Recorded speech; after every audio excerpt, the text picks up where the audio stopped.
Hello everyone. Today, I want to talk to you about something very important when it comes to critical thinking, identifying premises and conclusions in an argument.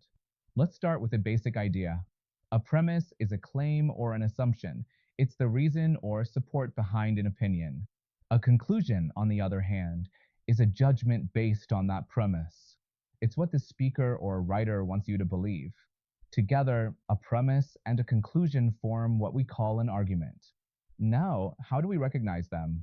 Signal words help. Premises are often introduced with words like since or because.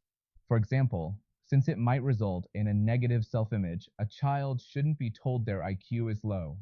Here, the premise is, it might result in a negative self-image.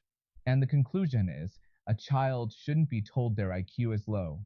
You see, the premise gives the reason, and the conclusion is what we're supposed to believe as a result. Now let's look at conclusions. Conclusions are often signaled by words like so, that's why, which is why, or therefore. Here's an example. People with a positive self-image tend to be successful. Therefore, we should help build children's self-esteem. In this sentence, the premise is people with a positive self-image tend to be successful. The conclusion is therefore, we should help build children's self-esteem. Again, the premise gives the logic or the reason, and the conclusion gives the action or belief that follows from it. Sometimes the order is reversed, yes. Sometimes the conclusion comes before the premise. For example, a child shouldn't be told their IQ is low because it might result in a negative self-image. Here, the conclusion comes first. A child shouldn't be told their IQ is low.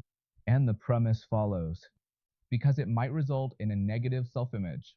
Why this matters being able to identify the premise and the conclusion helps us decide whether an argument is strong or weak. It helps us think clearly, debate respectfully, and make better decisions. So next time you hear or read an argument, ask yourself, what's the reason and what's the point they want me to believe? That's the key to becoming a sharp and thoughtful communicator. Thanks for listening.